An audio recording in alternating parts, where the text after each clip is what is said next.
Welcome back to the Clinical Leadership Podcast. I'm your host, Dr. Alex Earl, and I am honored and extremely grateful to have Ebonie Rio join us today. And so, Ebonie, thank you for coming on the show. Oh, thank you so much for having me. It's very nice of you to invite me. Oh yeah, well, I'm speaking on behalf of a lot of people that have requested to hear from you with your work on tendon research and also tendon work, just with clinical best practices, so to speak. So if you would just take a few minutes and share your like beginning story, let us know how you kind of got into this field and ultimately to where you are today. Sure. So after high school, I wasn't entirely sure what I wanted to do, and I went and did an applied science degree in human movement. And it's one of those degrees, it's a little bit like arts. It's not really specific. You have to go on and do something else. So I was like, well, I'm sort of qualified to move humans, but I can't teach or do anything specific in rehab. I had to go on and do further study. So I applied for physio, and I also applied to be a paramedic. That would have been my other career choice. And I got into physio and loved it from day one, lecture one, loved it. I thought I found my people, I found my tribe. I want to be a clinician, I want to work in health. And during uni, I really enjoyed all my placements. I enjoyed neuro and I enjoyed orthopedics, and I was really open to different fields. And we had this lecture from someone that said, everyone wants to do sports physio. Don't do sports physio. Most of you won't make it. And I'm really stubborn. I'm a Taurian. So that just gets my little horns up to say, well, don't tell me what I can't do. So I'm quite sporty. And so I sort of went down the sports physio road, did my master's, and the way I ended up in tendons was a bit of a clinical passion, actually. So I was working up at the Australian Institute of Sport with Professor Craig Purdom, and he's really good friends with Professor Jill Cook, and they're the parents of tendinopathy. I used to say grandparents, and Jill got really upset with me, so I'm not going to say that anymore. I'll say the parents of tendinopathy research and clinical practice. And I was working with women's basketball and track and field and a couple of different sports. And Alex, I realized that if someone breaks a bone or strains a muscle, we can go to the coach and the athlete with absolute clarity. It's going to take this long. Here's our rehab protocol. Here's when we're going to listen to the tissue. Here are our objective markers for progression. Here's how we manage it in season. Here's how we manage it in rehab. We seem to have it nailed in these other tissues, and that's true of ACL and everything. And then tendons, it was like, oh, can they keep going? I don't know. And even though so much has been done in tendon management, it just made me realize how much more we have to do, and that we seem to know the least about this tissue compared to the other ones. So they were a big clinical challenge for me, and I love a challenge, and that's sort of how I got into them from a research point of view. So you were a past athlete and got into it, or were you like straight into physio? Like you had an athletic background? Oh no, tragic athlete, as in like just for fun. So Okay. played basketball, still play Okay. basketball. I've managed to do my ACL and have a couple of decent injuries, but not an athlete to speak of, Alex.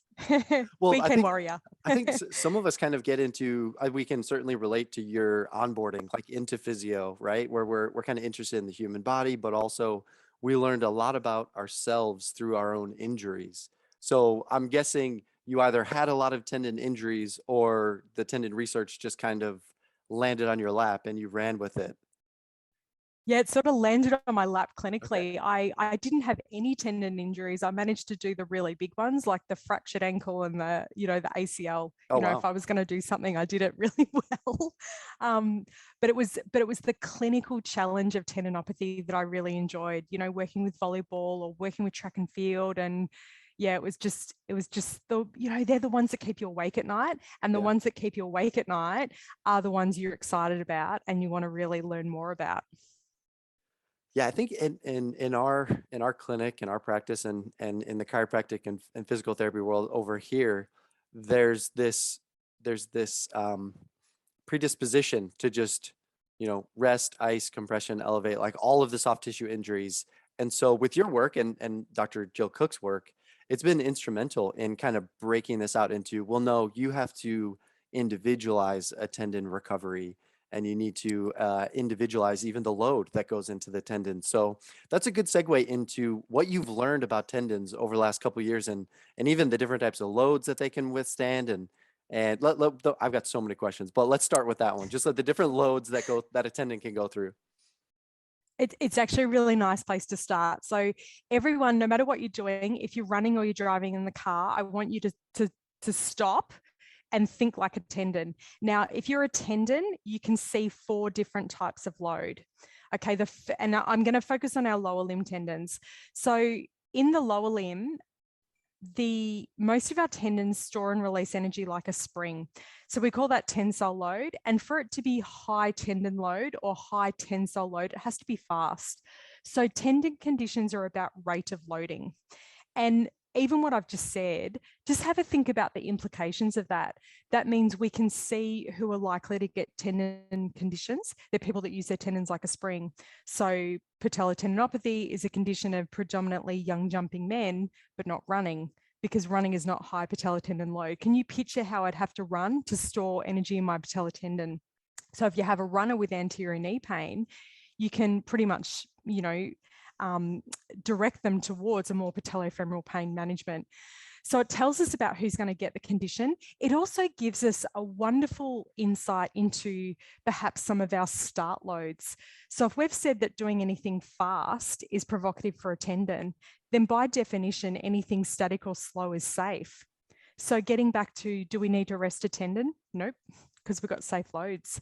So even just that one understanding of our tendons acting like a spring give us 3 or 4 clinical gems about clinical presentation and safe start loads.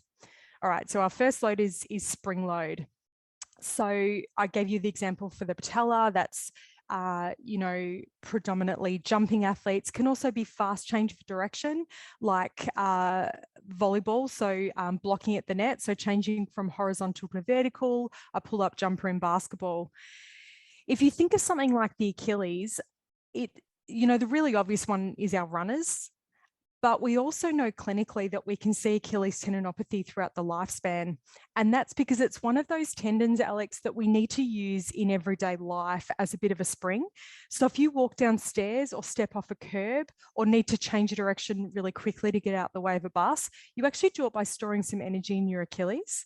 And that's why it's such a diverse clinical presentation. And Jill taught me the relationship between load and capacity, honestly, probably 2 decades ago, and I still use it. So if you can imagine your right hand is capacity and your left hand is just below, and that's load, okay? And this is going to teach everyone the relationship between load and capacity. So if I'm a couch potato and I have very low capacity, as long as I do very little, I'm actually okay. But I'm quite vulnerable to overload because I don't need to do very much for my load to exceed my capacity, and I get into trouble. Equally, if I'm an elite athlete and I have exceptional capacity, can I still do something stupid? Of course I can. But the most obvious clinical relationship of those 2 things that we would see is when you listen to someone's story. So they might be training for an event, they might be training for their first half marathon, and they've been progressing their load, and then they do a load that exceeds their current capacity. They might have felt really good and done an extra, 15 Ks that day. So their load's gone up. Now, because of pain or advice from the GP or Google, what they often do is they drop their load. So they might rest for 2 weeks. And then what happens to their capacity is it comes down. And then, Alex, they try and go back to a load that they don't see as overload, but it's overload for their new relative capacity. Does that make sense? 100%. Yep. So that's a really good way in clinical practice to meet people at their story, as David Butler would say, and actually show them the relationship between their periods of unloading, which can be associated with passive interventions, have a PRP and 2 weeks off and go in a moon boot. And all that happens is they get further away from their required capacity. So that's why you can see tendinopathy throughout the lifespan because of this relationship between load and capacity. All right, so that was tensile load. Our second load is compression. Now, compression is where your tendon is squashed against something, usually a bone, and usually near its insertion. So at the moment, you and I are compressing our hamstring tendons against our ischial tuberosity, and we have the direct compression from the chair. We also have compression because we're in hip trunk flexion. The Achilles is compressed in dorsiflexion, which is why people with insertional Achilles hate stretching. It's why they hate the eccentric program off a step. And that's important clinically because your patients may not understand compression and they may not understand why they were adherent with the exercise they were given, but they did badly. And so if you can explain to them, actually, it's because of compression, they can start to identify that you really understand and you're listening to what they're saying. So it's not just, did you do your exercises? Did you get better? You know, what did you do? What were you given? They might have been given, you know, not the right advice for them. So we've got tensile load and we've got compression. Now, if you think of compression, it's not always near the insertion. So tib post is compressed a long way from its insertion, but it's around that medial malleolus that it's vulnerable to injury. So compression is a really, really important factor. And it's one of the best ones to identify clinically, because if you can give people tips to remove the compression, that's life-changing for pain. Now, our third load is combination. So when we ask a tendon to store and release energy from a compressed position, so pushing off from dorsiflexion, that's the most provocative load for a tendon, but it's also what they're designed to do, and it's what we have to get people back to.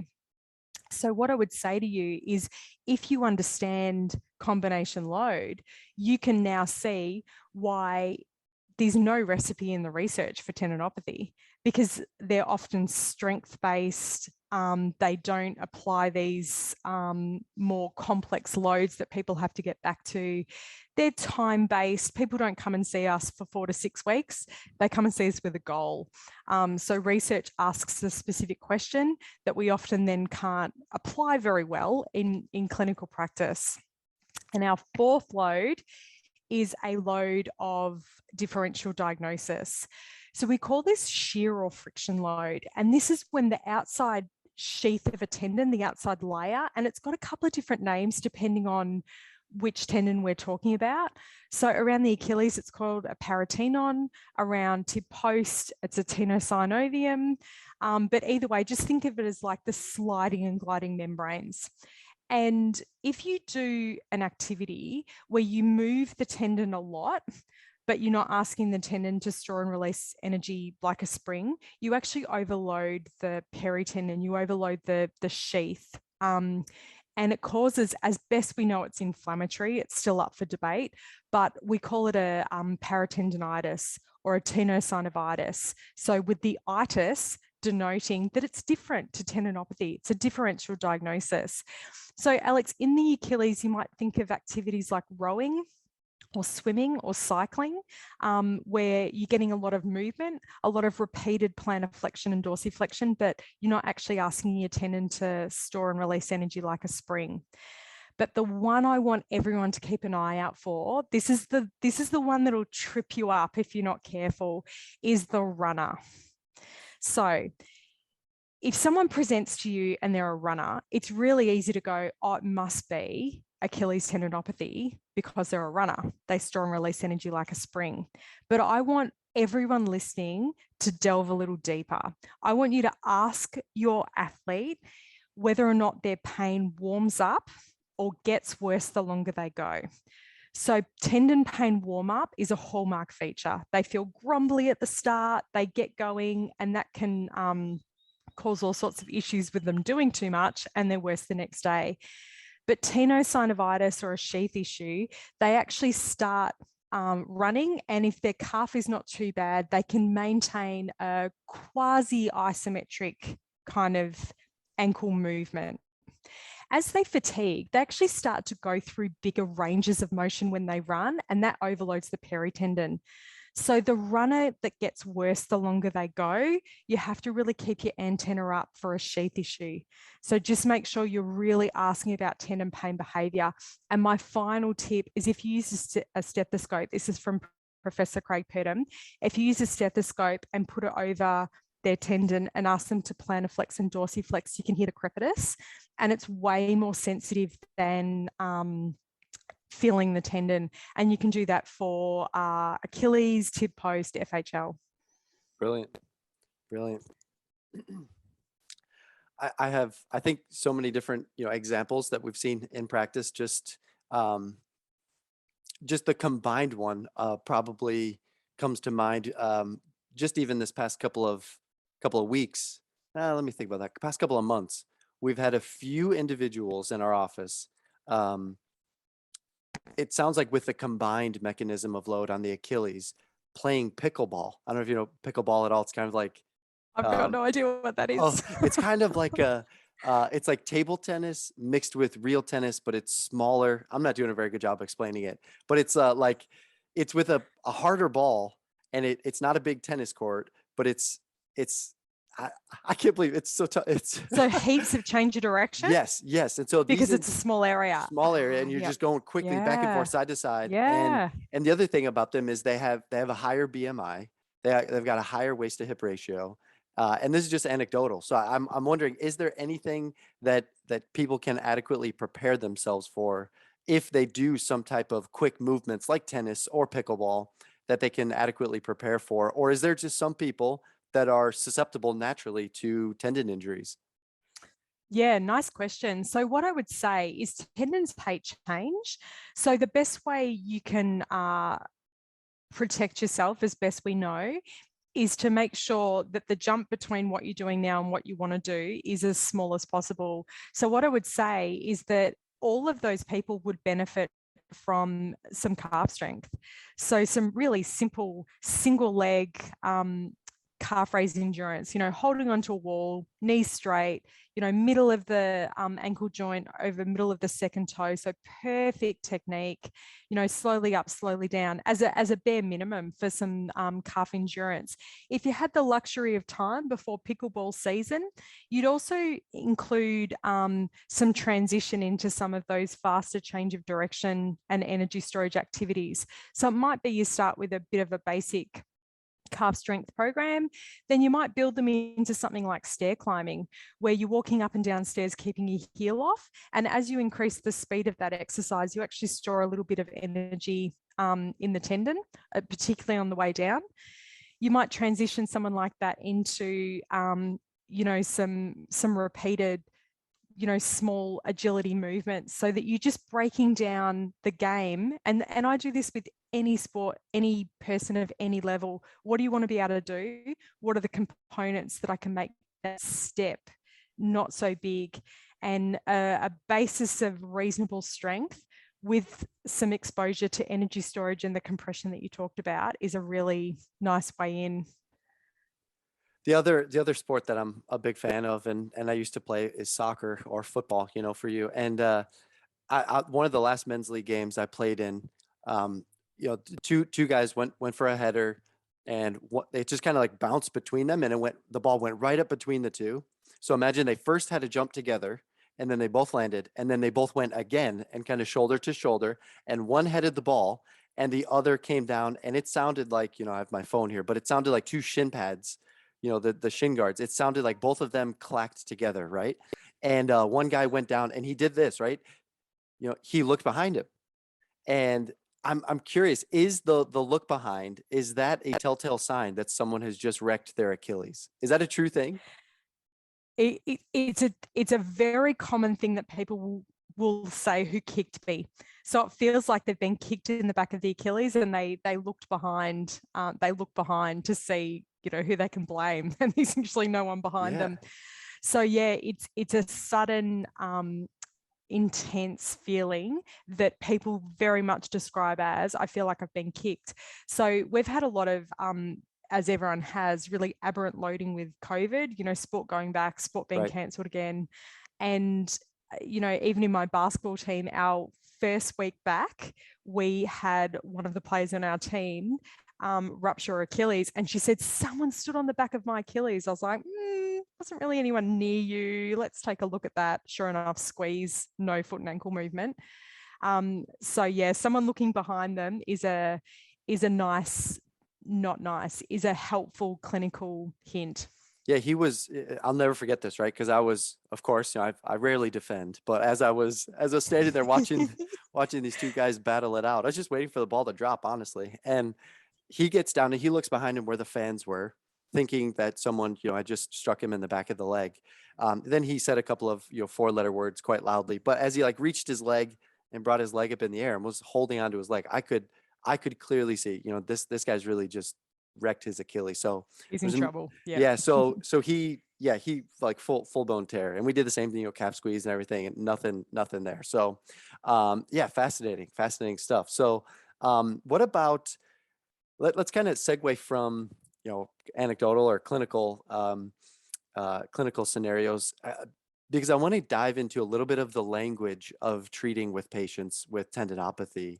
There are certain words that we use at our office that interns or our clinicians, like I've just said, like, no, we're not going to say those words. How has your communication changed over the years when talking to people suffering with tendinopathy?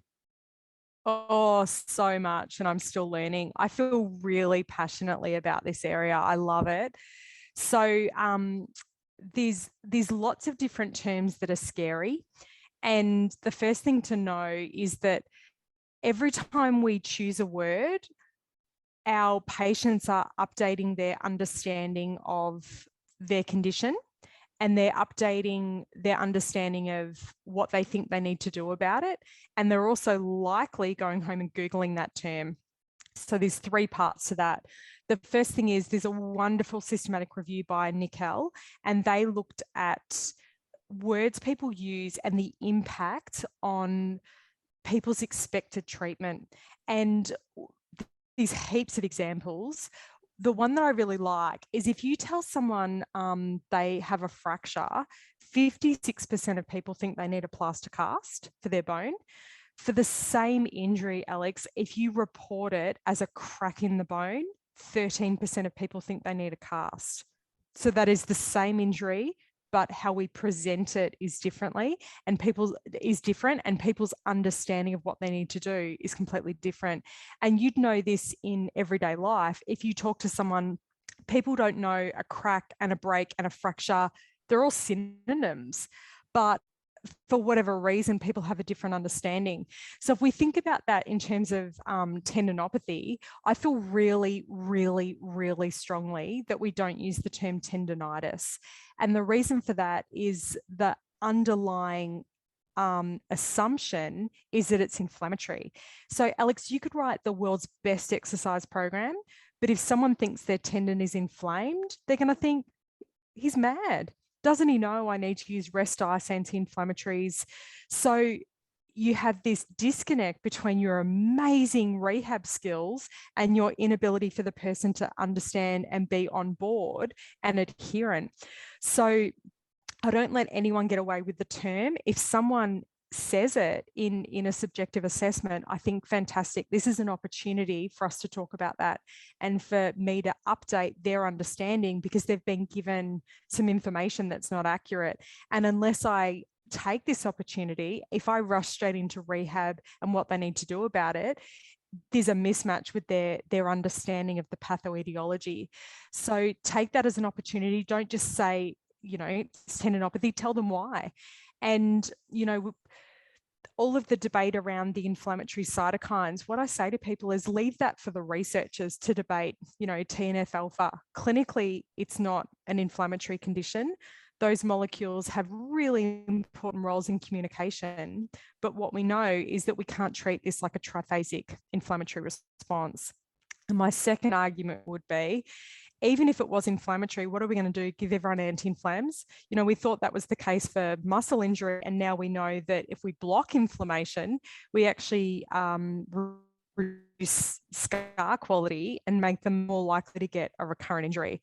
So yeah, I think language is so important. I hate terms like degeneration. Who wants to load a degenerated tendon? That sounds like it's about to snap. Like, that's frightening.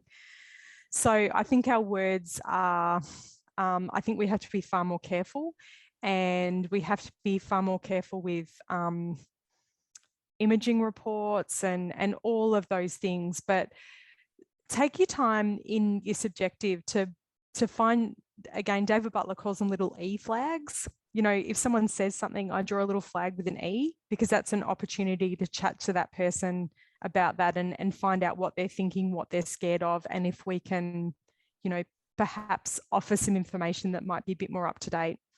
I like that a lot because I think early on, I cared so much about me communicating to the patient the right word or the right description. Like how naive of me, or maybe even arrogant, how arrogant of me to tell them that the word that they used in the subjective, story was not accurate, right? So someone came in and they were describing a tendinopathy, but they called it a tendonitis. And I just said, "Oh, you mean tendinopathy," right? And so what ended up happening was the issue went to what we were calling it, right? So the diagnosis, not about the actual person that was suffering, right? And so then it took a really smart person to let me know that, people aren't the problem, people are the opportunity.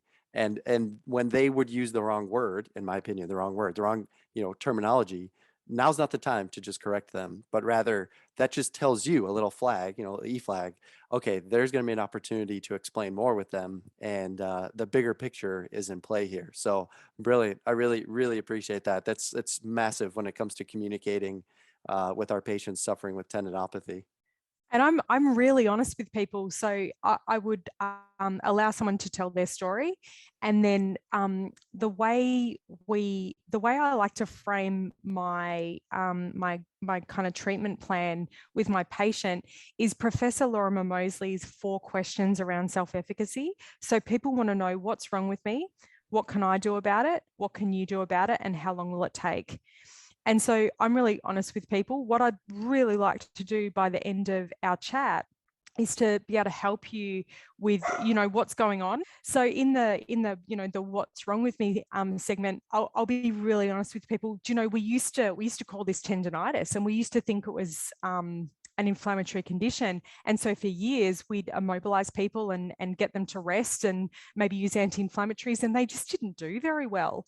And now we know that what's going on in the tendon is actually a bit more complex, and as best we understand, it's not an inflammatory process. And we now know that tendons love load, and we know what loads are the hardest for them that we're going to take away at the start, but we know what loads we can start with.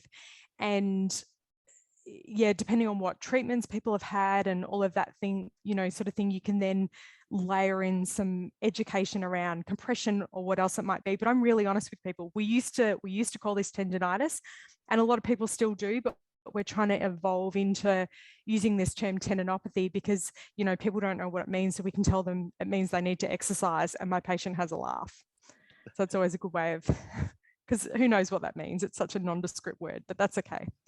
Yeah, but it's also a nice segue into, okay, so you've nailed it, right? Someone has tendon pain, right? In essence, that's tendinopathy. So, I've gone back and forth on this, right? Like like I just interviewed Greg Lehman and we were talking about bone pain, right? And so it's kind of like, okay, well, did your intervention, help with bone pain? Oh, it did? Okay, great. Then you've made a good choice. Oh, it didn't work. Okay, then just to boil it down to like very simplistic terms, right? And in fact, in the context of that, we were talking about orthotics, right? But with this, is pain an adequate guide when it comes to our treatment? And if so, how much pain is too much? Patients always ask us, can I go run a 10K this weekend? Well, sure. Like elaborate on that for me. I love that question because I think, humans are so complex, aren't they? So if we think about an athlete in season, they're often prepared to put up with pain. Pain's often not what will stop them continuing the season. It's often a performance deficit because the tendon might take away what they're good at, or it might place them at risk of other injuries. So if your Achilles is not doing everything you want it to do and you can't get out of a contest, you might be at risk of a collision injury. So sometimes the decision around can I continue might come down to am I performing well enough? Pain is one of these tricky things, and performance impact is one of these tricky things we can't visualize very well. And so sometimes athletes will say, I'm just worried that the coaches are going to think I'm not putting in, or, so there's so many complex decisions around that. And it's not always pain. So I would say at the forefront of any subjective, is really trying to learn what someone's understanding is around pain, but also what's their functional goal. Because sometimes during rehab, their pain may not be zero. And that's about meeting someone at their expectation. So if you're, just say your load's going up and your pain's coming down, it comes down to zero, everyone's happy. A much more common scenario is that your load's going up and your pain is low and stable. So we need to make sure that people know that that's a win, that if your pain is low and stable, that's actually a happy tendon. So we're more about improving function and people's involvement in life and reducing their pain as much as we can. But I've had people that have come and see me that have been given, I got given an isometric exercise and, their pain the next day, they're like 1, 1, 1, 1, move on. We need to move you on. So they don't need to be zero. And the decision of how much pain is really individual. Some people are happy to put up with some discomfort. Some people are not. And so I don't ever like giving a score, but what I like doing is having a conversation with someone about what they're comfortable with. But I do like to reassure them that while we're exercising, we've given you a load that's been really smart. It's been really strategic and it's really safe because it's based on what you've done before. So if you're not comfortable during the exercise, it's actually safe to continue. And just letting them know it's safe to move. And that's a really important message. So whether or not someone can run this weekend, I'd base more on their capacity. If they can do 6 calf raises and they're asking to run a 10K, I'm probably going to have, a bit of a chat with them about that. But if their pain has been low and stable, they can do 35 calf raises and, they've got 2 out of 10 pain in the morning, and coming into this, they've run a couple of decent runs. I'm prepared to chat about a 10K this weekend. So it's that sort of clinical decision-making that makes Tendons so awesome. Yeah, I love the individualization of like a decision where you can speak into what someone could do or should do, right? Because those are 2 different things. So if someone were to come in and they've got a history of lower limb tendinopathy, where would you begin with them? Would you start with global movements? Would you start with very individualized per leg? Tell me about kind of your thought process on where you would. I think I heard someone explain, where's the entry point that you would just assess to see where someone is at with an exercise?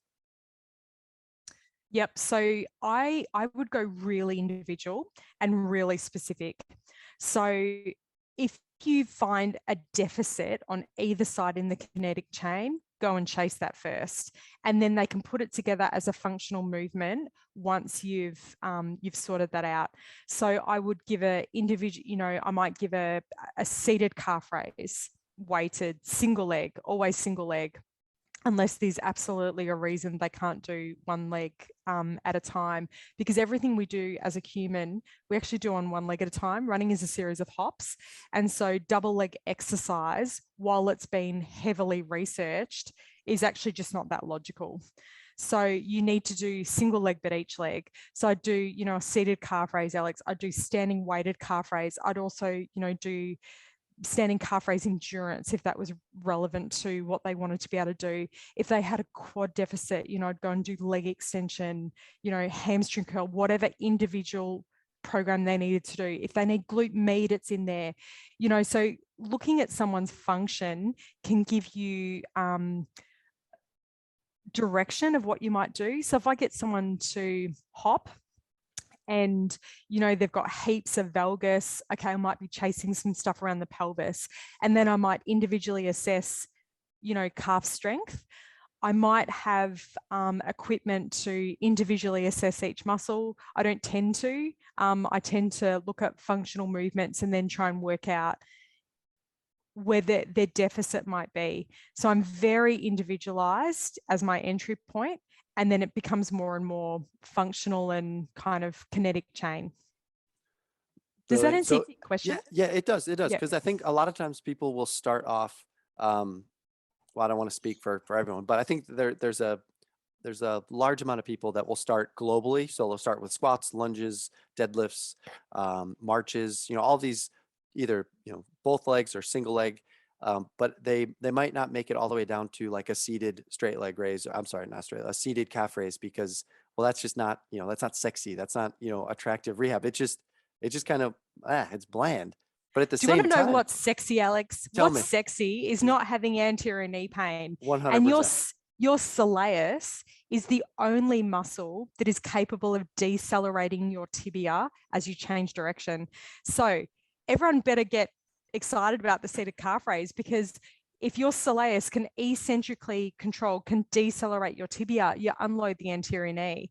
So not just for patellofemoral pain, but for patellotendinopathy, it just actually takes the load off that extensor mechanism. Otherwise, it's all quad and it's all knee joint and tendon.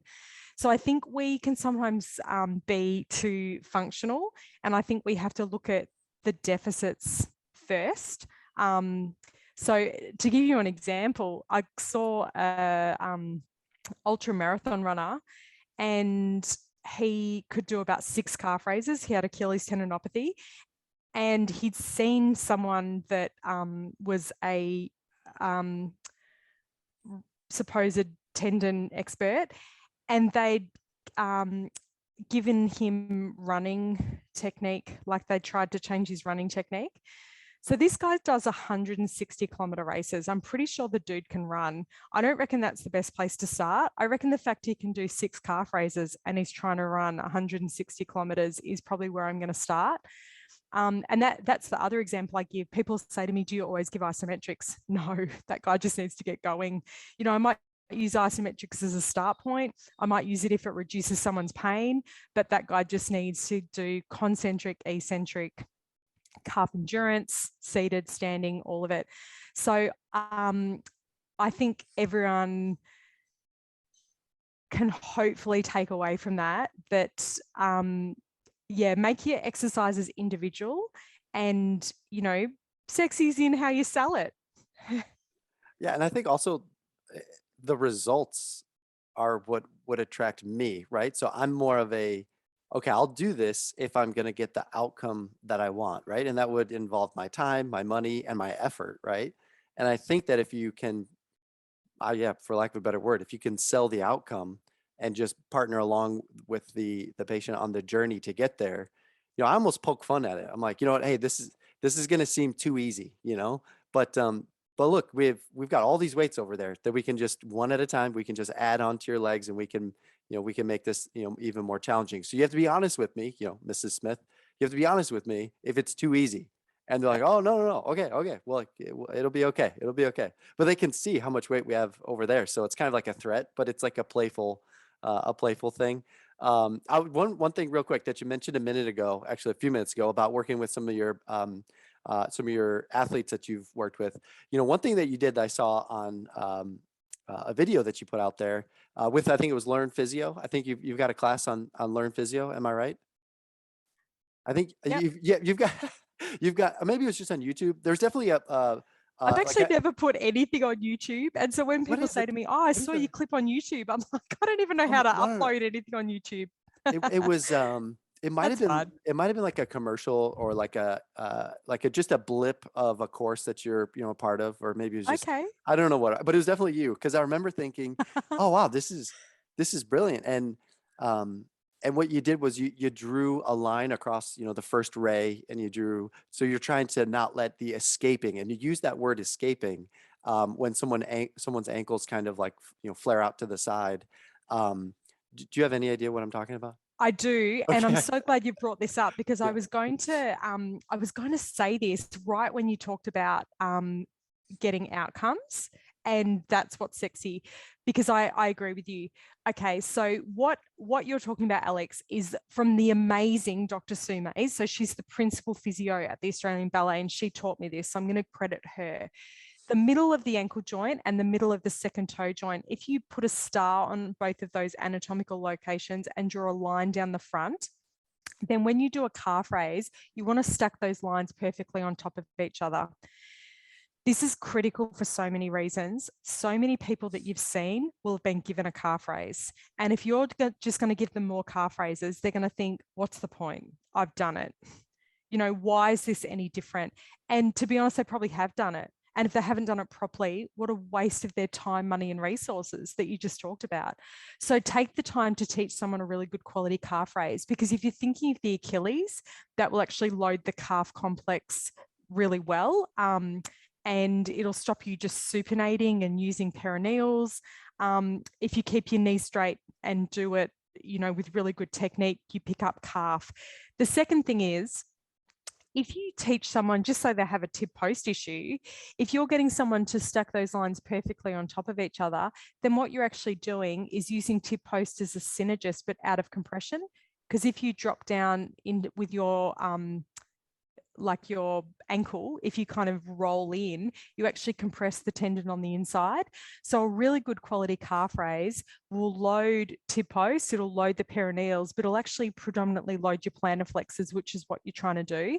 So we do that both in seated, and if someone's in the gym, just get them to line up the bow of their shoe with the long point of the shoe, because that's a pretty good landmark, because I'm nervous about their feet in the gym with all the weights.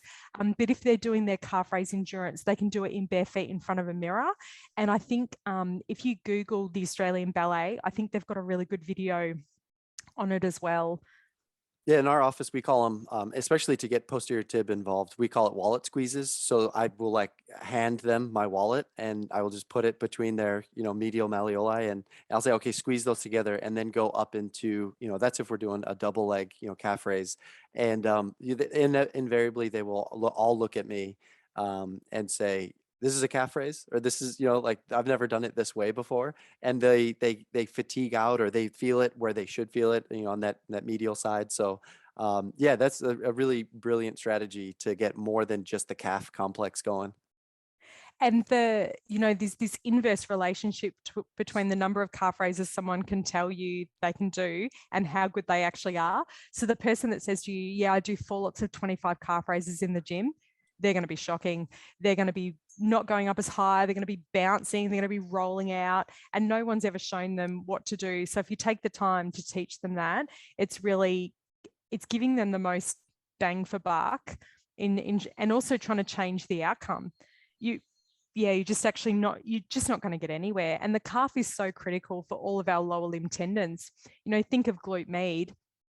If your calf isn't good enough, not only do you not push off and you drop into compression in stance, but walking downstairs, you actually can't take your weight as well either. So again, you drop into compression. So, the calf is really important, not just for the Achilles, but 60% of our landing energy is absorbed below the knee. So it's predominantly calf. It's a bit of foot spring, of course, and it's, our lower limb, our other flexors and extensors, but a big whack of that is calf, and it doesn't get as much love as it should, I don't think. Well, I would agree. And kind of a theme on the episode today would just be individualize it, like certainly individualize it, but also, focus on the outcome. And if you can do the simple things, but do them with, exceptional detail and focus, like you'll be on the right track. And at least that's what I'm gathering from you. I think all I do is the simple things, to be honest. And I'm really open with that if I'm teaching a workshop or no matter what it is, that often it is, it's the attention to detail on the calf raise, or it's individualizing their exercise program. It's often tweaks. It's often tweaks rather than, oh my gosh, that's all a disaster and I've got to rewrite the whole thing. Sometimes it's an edit, but the devil's in the detail. Yep. Yeah, I love it. I love it. That's a great place to wrap up here. Where can people learn more about you, follow you? Apparently YouTube. I'm not very good on social media. Oh, I respect that so much. Yeah, I'm not on Twitter or anything. I actually have a Twitter handle that I don't even know how to log on and delete, that someone else made for me. So you'll see it at Tendon Pain, but you'll also see that I haven't checked it in about 10 years. So sorry for anyone that's tried to reach out on Twitter. There are some good resources around that, you know, we try and put stuff up on the La Trobe Sport and Exercise Medicine Research website that's freely available. We try and make infographics for people. We try and make videos. We've made a video recently with some differential diagnosis stuff around the knee that we're going to put up. So just trying to share resources for clinicians and patients that hopefully, yeah, are valuable. Brilliant. I think we'll include all those details and kind of resources in the show notes. Awesome. Thank you so much for your time, Ebonie. Any closing remarks that you have? Closing remarks. People with pain should be optimistic. I'm going to share Lorimer Moseley, Professor Lorimer Moseley's quote that we are bioplastic. So every single cell in our body is capable of change till the day we die. So we should be empowering our patients to be optimistic about getting their life back. And physical activity is so important for health, mental and physical health, that we shouldn't be underestimating the impact of someone's tendon pain on their life. So I think we are in this incredible position to help people beyond what we think we're capable of. I think we're in a really privileged position. Brilliant. Ebonie, thank you so much for joining me today. Thank you for having me. I enjoyed our chat. Yeah, as did I. Thank you.